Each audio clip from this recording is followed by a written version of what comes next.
Guys, welcome to Better Bachelor. My name is Joker with a face for radio and a voice for print. I took off yesterday. I've been playing Elden Ring. I'm enjoying it very much. I don't get much time to game anymore. I'm going to go up and talk to a builder to put some stuff on the land probably on Tuesday. So I'll be leaving Florida shortly. I'll be offline probably for a couple of days unless I do a live stream or do a post from my phone. So keep an eye out for that. The thumbnail will probably not be the normal thumbnail. All right, jumping right into it. You know, 75% of women are miserable dating like men do. Gee, I am shocked. Who could have ever seen this coming?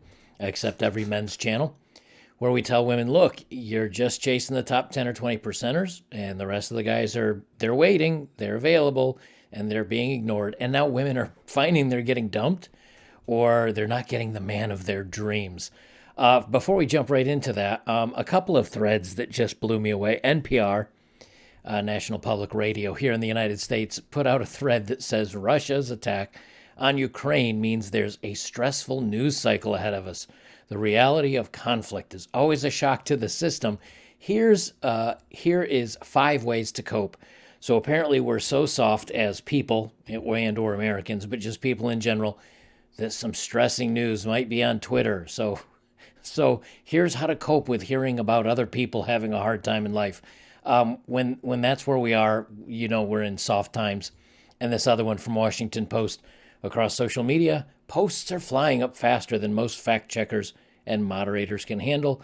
Here are some basic tools everyone should know or use when consuming breaking news. So, in other words, things are so stressful, and us fact checkers can't keep up with what's true or not to let you know what to believe or not. Remember, everybody that's been lying to you for the last couple of years in the news, they're still probably lying to you. So make sure to do your fact checks on things. Okay. Young Americans are so miserable dating, they're taking themselves off the market. Why? And this is just from, like 2 days ago, I think. This is going worldwide. So this is not just an American thing. But let's dive into it. This is written by an Isabel Brown, and of course it shows here a love-lost young lady staring into the rafters, wondering where the man of her dreams are and why Chad keeps using her and not sticking around. They say it's rare these days for us to find common ground. But as the world of relationship dramatically changes in our country, we're all in agreement dating seriously sucks right now. And guys think this too, trust me. I know you guys think it sucks, but the difference is, guys, we have to work the rest of our lives. We have to be self-sufficient. Women used to be able to just look pretty and get married and be taken care of, and they threw that out the window. The 2020s have catapulted America into the new era of humanity as we've navigated a largely digital world in the midst of the lockdowns, an evolution into virtual reality and the metaverse, and the growth of non-traditional trends in dating and marriage. In our increasingly divided culture, we're losing the ability to connect in a meaningful and profound way, changing the trajectory of society. We're fundamentally changing the nature of relationships day by day in the name of progress. But it turns out Americans don't feel that we're progressing at all. Again, when you keep relationships very short and just hook up, then all the guys that are participating are winning, and the other guys that are not able to participate, they're finding other things to do with their lives, hopefully. A Pew Research poll released in late 2020 found that nearly half of Americans say dating has gotten harder in the last 10 years, especially thanks to the rise of the also me and online dating. Even worse, nearly 70% of us, and I don't know if that's us as women or us as Americans, say our dating lives are not going well, and 75% of us think becoming somewhat or very difficult to find someone to date in the first place. Yikes. Now, when they say 75% of us, you could say, well, that's 75% of men and women. But again, the difference is, as a young man, when you're growing up, if you don't work, you're homeless. If you don't provide, at least for yourself, you're out. Well, as a woman, and many times in the past, like especially from my mom's era, or even Gen Xers. Yeah, Gen Xers my age. When women got to be in their 30s, they said, you know what? I'll just marry a guy and settle down, and then I've had my fun for the last 10 years. I'll have the husband and the kids, and I'll settle into it. But because they've trained themselves to just be in the moment and want the butterflies and the excitement, they can't settle down. They always, it's like going for that one last fix, that one last hot guy, and eventually it runs out for them. They say dating and relationships can be a source of heartbreak, but they're also a source of unparalleled joy. Strong relationship and marriages have the capacity to transform society, so it's imperative we restore them to the importance in America. I don't know about you, but dating and relationships can be a source of heartbreak. So can divorce. And again, with the divorce statistics and the number of women that are filing and then taking half of a guy's stuff, that usually leaves the guy pretty miserable. She gets to walk away with all the smiles. They say, so why are we so miserable? You would think we live in the most connected time in all of human history. Never before have we had the capacity to communicate with our significant other or potential dating partners 24/7, 365 days a year through advanced technology. It seems, however, that the more connected we appear to be as a society, the more isolated we have become. With school, work, and dating happening primarily online through the past 2 years, Gen Z and millennials have been dramatically affected. In particular, depression has skyrocketed from 8.5% back what would have been 2 years ago before the bug to nearly 28% in late March and early April 2020, according to a survey of roughly 1,441 American adults published in the journal JAMA Network Open, as cited in a Vox piece for the bug. A recent survey on mental health for Gen Z found young adults were 2 to 3 times more likely than other generations to report thinking about, planning, or attempting self-deletion in the last 12-month period spanning late 2019 or 2020.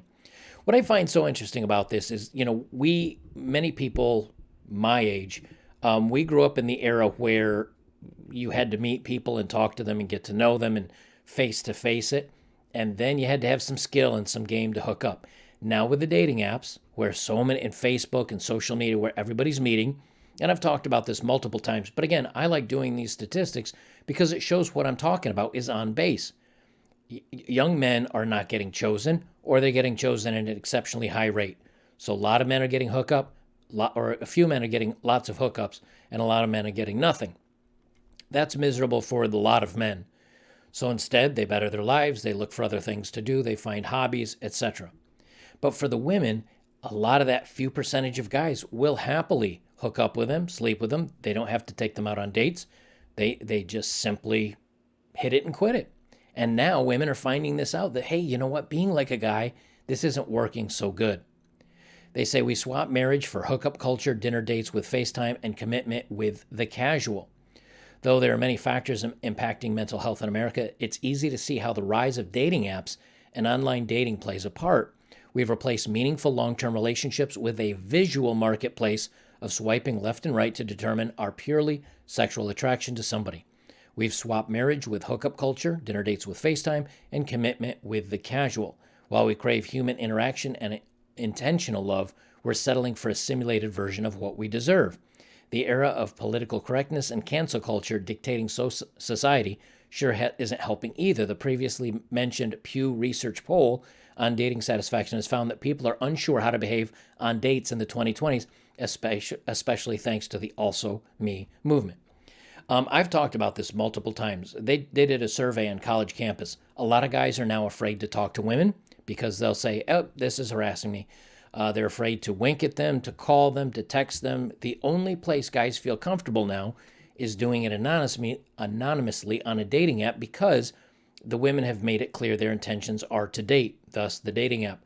But in the real world, it used to be as a guy, you could walk up to a woman and say, hey, you're in my biology 301 class. You seem really interesting. Would you like to go out for dinner? And if the guy, if her standards are too high, she'll accuse the guy of wrongdoing, even though he was just asking for her number. Well, these stories have been out there long enough that guys are just like, nope, I'm not feeling it. I'm not doing it. And I'm out.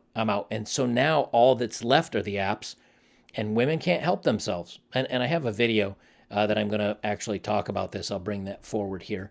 I have a video that I want to talk about where women are learning. They're slowly kind of seeing like, hey, maybe they had it right.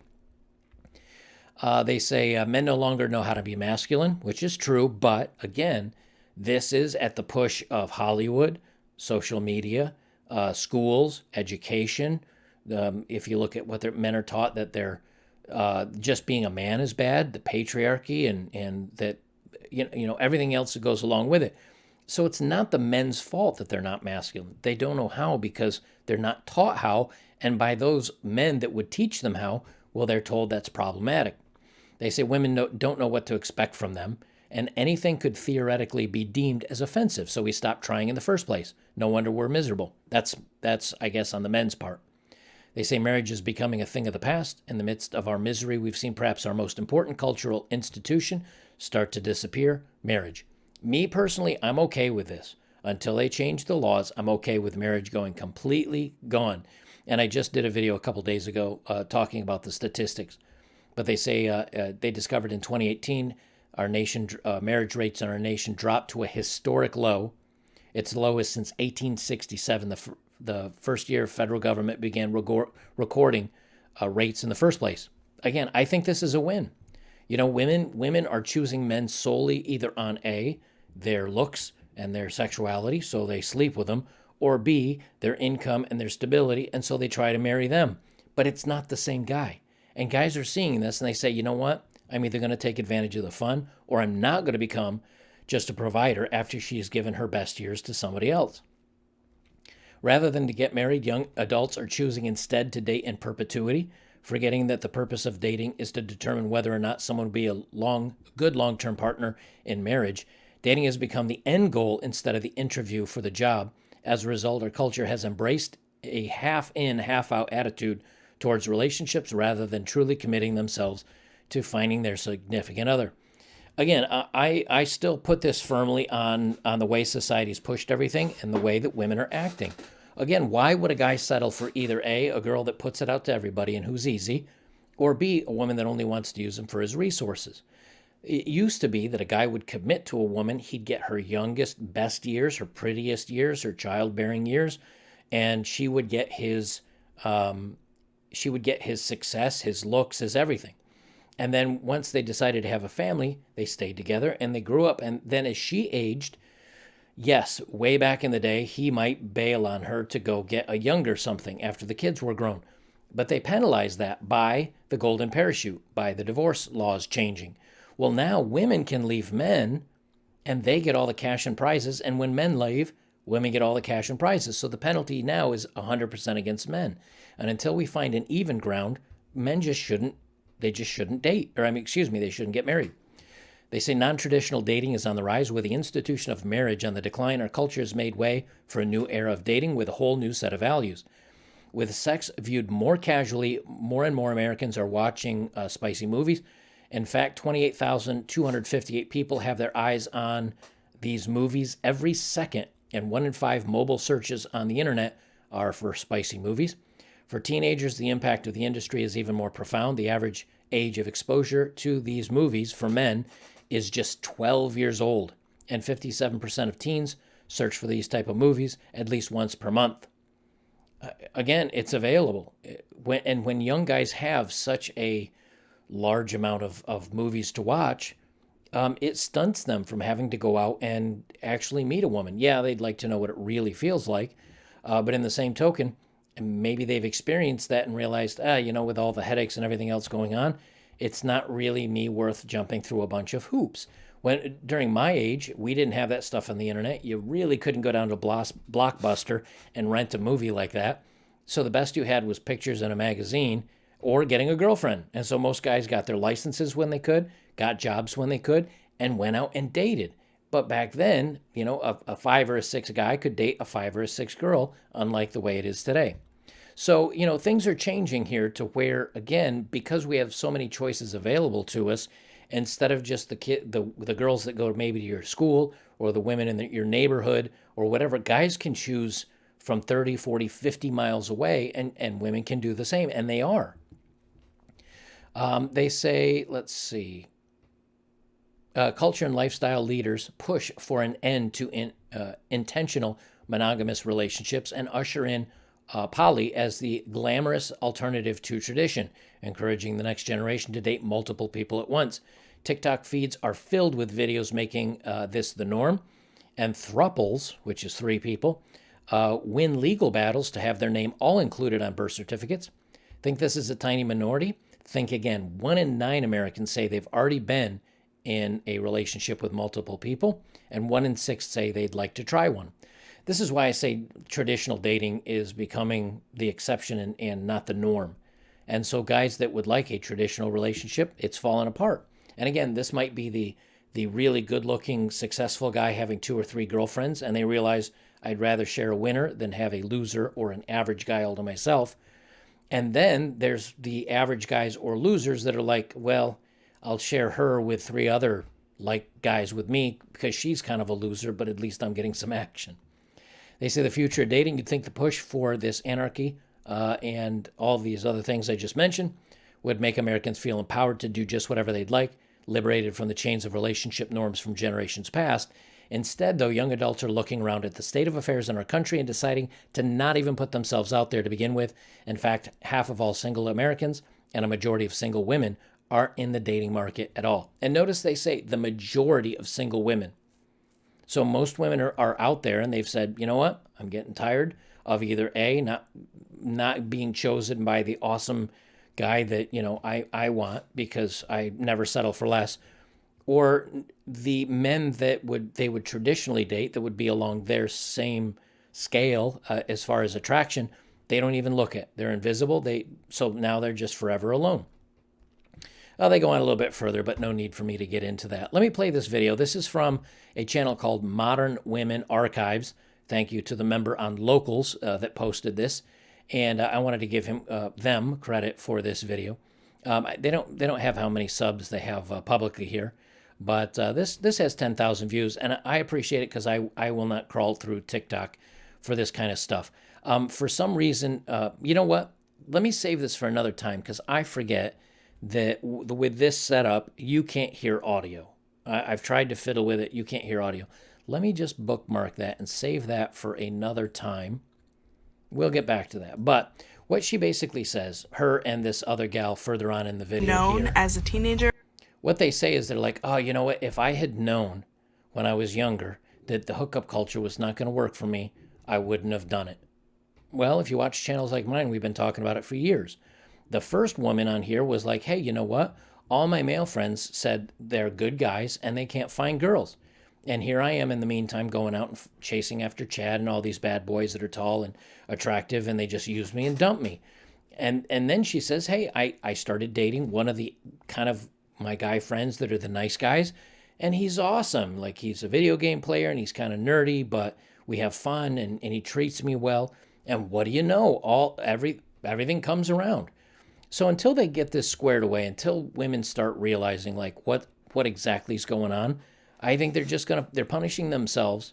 They're punishing for the vast 80% of men, and only the 20% of men are winning. But women are starting to notice this now. So maybe by us boycotting, by not marrying, by not taking secondhand goods coming into the market at 30 plus, maybe the younger generation in Gen Z is going to start pulling back and the pendulum swings the other way and becomes more conservative. Time will tell. All right, for those of you on YouTube, make sure to follow me over on betterbachelor.locals.com. I do a bunch of videos over there for supporters only. I do news. We have meme page. It's free speech forums. Make sure to follow me over there. I also do dating profiles of the day. And over on rumble.com, I do dating profiles of the day. But I'm not going to do them here on YouTube because YouTube sucks.